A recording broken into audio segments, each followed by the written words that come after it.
Hey there, today I have a comic book grading video, and in this video I'm going to grade a book that I recently picked up at auction, and just going to walk you through the grading process for how I screen my books and how I prepare them to ultimately make the decision as far as how I'm going to keep the book in terms of keeping it for the PC or seeing if there's areas for improvement. And the book that I'm going to grade today is one of my favorite books. It's Amazing Spider-Man 316, cover art by Todd McFarlane. I would say that this is probably the most significant first cover appearance of Venom. He does appear on the cover of 315. I joke it's like the floating head Venom. It's literally just his head. So I don't know why that's counted as a cover appearance. To me, this is not only his first cover, but just an awesome, I hate to use the word classic, but certainly a very, very well-known cover by Todd McFarlane, regularly homaged, especially in this day and age where just about every great cover is homaged and just super dynamic. And if you're a collector of these McFarlane Spider-Mans, this is obviously kind of the crown jewel post 301 in terms of the Amazing Spider-Man from issue 298 up to 328. There were a few Eric Larson covers towards the end in the 320s, but the full run, the last cover, Amazing Spider-Man 328, the one with Hulk on the cover. Now, what I thought I would do is walk you through what the original scan of the book looked like and just how I quickly assessed it to determine whether or not the book was worth grading. Now, this was the original scan. You know, there's not much to this here. You can kind of quickly glance at it and get kind of a general idea of what the condition of the book is. There's not a lot. I mean, looking at this, it looks like a 9.8, right? I mean, it's really tough to see from these photos. And then I'll flip it over and look at the back. Same thing. I do this and I just look at very quickly the front and back to kind of see, is this book worth my time? Do I see any sort of color breaks, stains, and other things that are just kind of popping off this first glance? This book looked to me in great shape. So I will then kind of zoom in on it and start to look at some other things. Now, the first thing I will kind of look at or look for is color loss. I'm looking for color loss, stains, anything of that nature, spine ticks that break color, looking here at the tray, just anything at all that I spot, ink stains, color splash, foxing, you name it, because that's just something that you can't really kind of fix. It's kind of embedded into the comic. I know there's some advanced cleaning techniques available out there, but I'm looking for something a bit more straightforward to deal with. So the first thing, up in the top left, I can't tell if up here this is actual color loss or if this is part of the photo, it's reflection of light. I don't really know. And even if I zoom in, I can't really tell. I mean, it looks like color loss to me, but I don't know. Over here on the right, this is kind of a different area of concern for me. I can't tell if this is a fold, a crease, a color breaking line of some sort of paper crunching. I don't quite know, but I'm going to keep my eye on that. And I'm going to move to the left up and down the spine. Right here near the staple is another place where I typically find color breaking defects with these sorts of books at auction. So I'm going to keep my eye on this. Looking at this, I'm already thinking between the top right, the potential color loss, and the staple, this is probably not a 9.8 candidate. It's still a great book. Still, I feel like is in high grade, when I gave it that first assessment. But just giving it a once over, looking at the middle of the book, I don't see any scratches or anything else that's breaking color, but just keeping an eye on the left-hand side as I move up and down the book, looking for other color breaking defects. But typically you'll find them here near the staple where there's a lot of stress on the paper, where the staple's kind of pulling in, and I can kind of see just a little bit. Just underneath, there's just a tiny color breaking hairline tick there. Not something. Remember, we're zoomed in quite a bit here. Not anything that I would say detracts it from getting a 9.8, but it's just something to think about. in terms of adding up the number of defects as we go through this, and as you're trying to come up with what grade you think it is. There's another one right there. And then as we move further down near Spider-Man's hand and arm, the spine looks pretty good, but I do see another color breaking tick. I think that's his forearm. I'm pretty sure. I don't know quite know what that muscle is right there. It's not part of his bicep, but I don't know. There's a spine tick there. Down here by the McFarlane signature, this is the one I'm really concerned about. At this zoomed in resolution, that's probably a quarter inch, a third of an inch maybe. And I think that's color loss. And that's something that CGC is going to really pay attention to. They're going to get out their ruler, they're going to measure it, they're going to look at their grading guide and probably hammer the book on that. So right now I'm thinking probably not my 9.8 candidate on this, but just what kind of grade is this? Looking at some of the color loss at the top on the left, now down here on the corner, additional color loss, just slight, but some rounding. I'm looking at corner sharpness.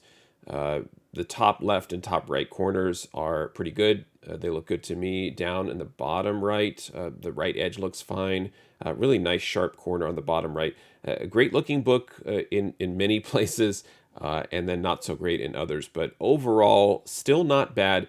And then what I do here before I go to the back of the book is I try and figure out what kind of grade is this currently. I'm thinking somewhere in the 8.5 to 9.2 range. And then what I'm doing here on the back is I'm trying to figure out, is there anything on the back cover that would further pull the grade down and detract from the book? The front cover to me is the most important. It's what I'm going to look at the most, whether it's in a bag and board or a slab. So the back cover, not important visually in terms of just eye appeal, but certainly need to look at defects because it will count against the book. I definitely notice a slight stack increase, so that's something to make note of. Overall, the book looks okay, but down here is really where you can see that corner impact a little bit on the edge there as well. Just some blunting there and contributing to the corner loss. So something else to think about. But overall, I don't think the back had that many defects, just a couple of spine ticks here and there. But I'm kind of looking at it thinking, okay, I'm going to bid on it as a book somewhere between like an 8.85 to 9.2, 9.4. Like that's my general range. And that helps me kind of determine whether or not I'm going to bid on the book. And look at the actual book that I received.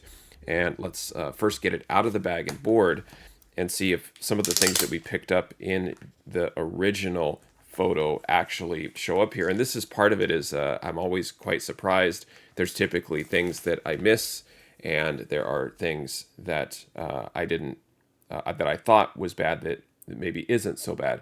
All right, so this is the first thing I will say. Let's look at the top left where I said, is there color loss? There isn't, but you can see as I use the light, it does look like color is lost, and then if I angle it away from the light, it's fine. This is part of the problem is when you're dealing with online scans. Like now, holding it this way, and if you didn't look at the rest of the book, I would say this is a 9.8 candidate.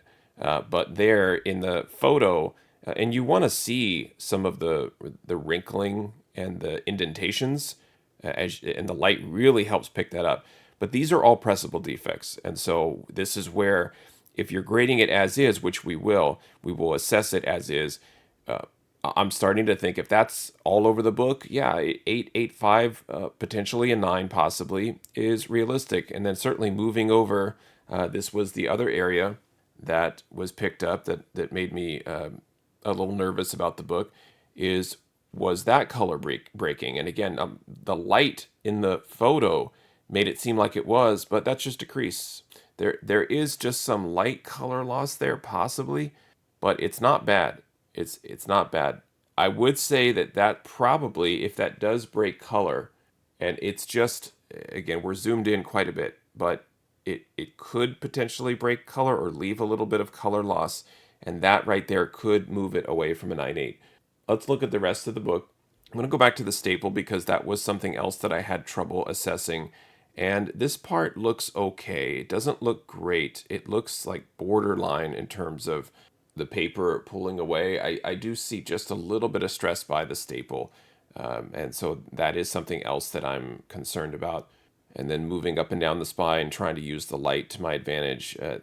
Again, the stacking crease, I was correct on that. And then there is some also just non-color breaking stress along the spine, right there and right there, but doesn't break color as I thought. Now, moving to his forearm, not only am I looking for that tick here that I thought really went maybe, like I said, maybe like a quarter inch or a third of an inch into the book. I don't even see it here.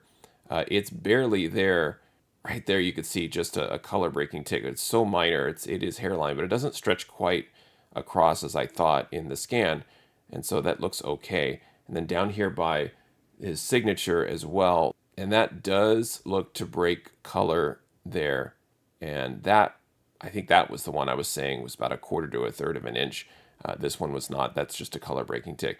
But you can kind of see as we're playing with the light, we're picking up other things too. If we kind of zoom out to the front cover, there's some dimpling there by Venom's hand right in here. And then also I think I noticed some other creasing, yeah, right on Spider-Man's arm, just above the McFarlane signature as I move the light back and forth. Some other, now these are pressable defects, but certainly some creasing along the spine there. Now just going ahead and moving around the bottom corner was another potential problem area, and it does break color there as well, as far as it being a little bit soft and then color loss as you move around the corner to the bottom edge of the comic. Rest of it looks okay to me. Looking over here on this edge, just going all around all four corners, four sides, more creasing here. Pressable, yes, but I'm assessing the book as is, and I do see some creasing along that edge. So hopefully you've been keeping track of these defects before we move to the back of the book. In summary, I'm seeing several creases just scattered across the cover. Again, just kind of using the light back and forth to kind of see what did I miss. Some stress along the spine for sure. A couple of color breaks. Color break on the top there, I believe. Very, very thin. And so this is where I start to kind of play around with the grade in my head. To me right now, this is looking to be about an 8.5. And that's where I'm kind of sitting. And so now when I flip the book over, whatever defects show up on the back of the book, they certainly count for the grade. But for me, I'm looking at the front of the book, not the back. I'm going to spend more time looking at the front cover than the back cover. And so while the defects on the back are important, what I'm looking for is there anything worse that's going to pull this down from beyond an 8.5? And so again, just light creasing, general creases, but the back spine actually looks pretty good. I don't see color breaks. I don't see any ticks that are really going to say this should be, a fine or a fine, very fine copy. Right there could be one possible color loss with that tick, and then a couple up here, but they're very minor. So still within the realm of possibility to get an 8.5 on this. And then this is the back side of that corner, and you can just see that it looks just very slightly blunted with the color loss showing up on the front.